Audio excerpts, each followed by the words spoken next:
নমস্কার বন্ধুরা, আজকে আমরা ওয়েস্ট বেঙ্গল পাবলিক সার্ভিস কমিশনের আন্ডারে যে মিসলেনিয়াস পরীক্ষা হয় তার কিছু প্রশ্ন নিয়ে এই ভিডিওতে আলোচনা করব।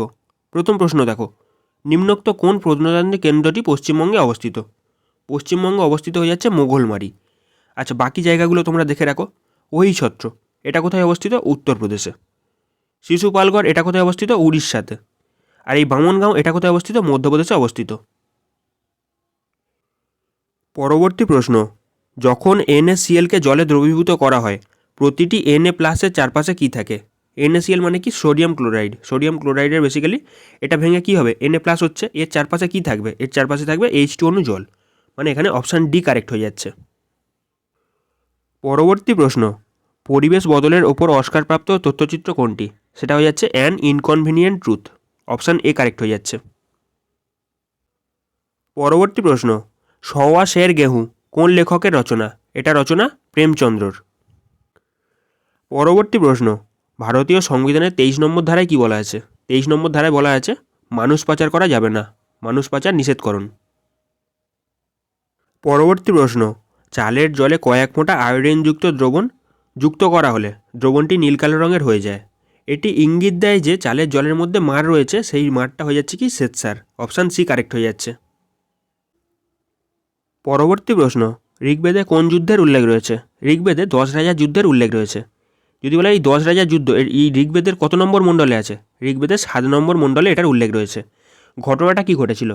এক সাইডে ছিল ভরতজন কাবিলা, ভরতজন কাবিলার হেড ছিল রাজা সুদাস, আর এক সাইডে ছিল 10 রাজা। বেসিক্যালি ওই টাইম পিরিয়ডে বিশ্বমিত্র, ওই সময় বিশ্বমিত্র কী করে? গায়ত্রী মন্ত্র লেখে। গায়ত্রী মন্ত্র লেখার কারণে ওনাকে কি করতে চেয়েছিল? 10খানা রাজা ছিল, ওনাকে হেড করতে চেয়েছিল। আর ওই টাইম পিরিয়ডে হেড কে ছিল? ঋষি বশিষ্ঠ হেড ছিল।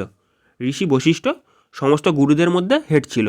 ওই টাইম পিরিয়ডে ওই রাজা সুদাসের সাথে 10 রাজার যুদ্ধ হয়ে যায়। কাদের গুরু শ্রেষ্ঠ এই নিয়ে, বুঝতে পারছো? এই যুদ্ধের ফলস্বরূপ কী হয়? রাজা সুদাস জিতে যায় আর 10 রাজা হেরে যায়। বেসিক্যালি এই ঘটনাটা ঘটে। এই ঘটনাটার ব্যাপারে পরীক্ষায় বারবার আসে। আচ্ছা, এই ঘটনাটা কোন নদীর তীরে ঘটেছিল? মানে এটা বেসিক্যালি ঘটেছিল রাভি নদীর তীরে। রাভি নদীর তীরে এই ঘটনাটা ঘটে। আচ্ছা, আরেকটা জিনিস পরীক্ষায় আসে, ঋগ্বেদে এই রাভি নদীকে কি বলা আছে? রাভি নদীকে বলা আছে পরশরানী নদী। পরশরানী নদী কাকে বলা হয়? এই রাভি নদীকে পরশরানী নদী বলা হয়। রাভি নদীর তীরে এই 10 রাজার যুদ্ধ ঘটে। পরবর্তী প্রশ্ন, ড্যান ব্রাউনের অতি পরিচিত নায়ক ডেভিড ল্যাংডনের ডাকনাম কি? ডাকনাম হয়ে যাচ্ছে ডলফিন। পরবর্তী প্রশ্ন, কোন মোগল বাদশার সমাধি অধুনা পাকিস্তানে অবস্থিত? পাকিস্তানে অবস্থিত কার সমাধি? সেটা হচ্ছে জাহাঙ্গীর। Option C. পরবর্তী প্রশ্ন, সালোক সংশ্লেষের সময় মুক্ত অক্সিজেন কোথা থেকে আসে? মুক্ত অক্সিজেন আসে জল থেকে। পরবর্তী প্রশ্ন, নিম্নোক্ত কোন দেশটির ভারতের সাথে স্থলসীমানা নেই? এখানে নেই বলেছে। চীনের সাথে স্থলসীমানা আছে, মায়ানমারের ক্ষেত্রেও আছে। আফগানিস্তানের সাথে যেটা ছিল সেটা ডুরান লাইন ছিল, সেটা এখন কোথায় চলে গেছে? পিওকেতে চলে গেছে, পাক অকুপাইড কাশ্মীরের মধ্যে চলে গেছে। সেহেতু এখানে আফগানিস্তান কারেক্ট অ্যান্সার হয়ে যাবে। কিন্তু অফিসিয়াল অ্যান্সার কিতে দেওয়া ছিল ওপরের কোনোটিই নয়। এটা তোমরা কি অ্যান্সার হবে কমেন্টে জানাও।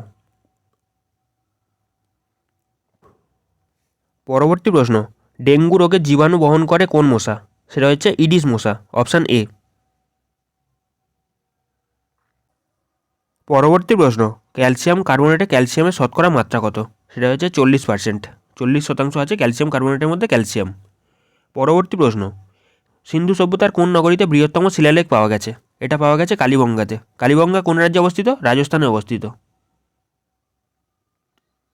নিম্নোক্ত কোন শহরটি তৃতীয় সরকারি ভাষা হিসেবে হিন্দিকে গ্রহণ করেছে? এটা হচ্ছে আবুধাবি। লতা মঙ্গেশকরের আসল নাম কি? হেমা।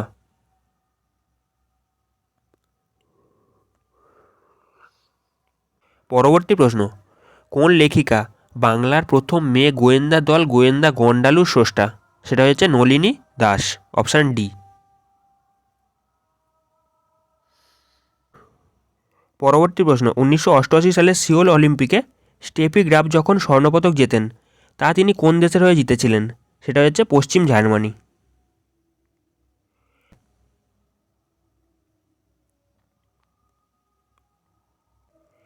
পরবর্তী প্রশ্ন, নিম্নোক্ত দেশগুলির কোনটিতে ভারতের সবচেয়ে বেশি প্রদেশের সাথে সীমান্ত বণ্টন করেছে? সেটা হচ্ছে কি? বাংলাদেশ।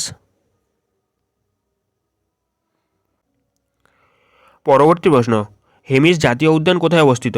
এটা অবস্থিত লাদাখে। পরবর্তী প্রশ্ন, সোডিয়াম, লোহা, কোবাল্ট, জিঙ্ক কোনগুলি সন্ধিগত মৌলের আয়ন নয়? এখানে নয় বলেছে, সেটা হচ্ছে কি সোডিয়াম আর জিঙ্ক। এখানে অপশান ডি কারেক্ট হয়ে যাচ্ছে।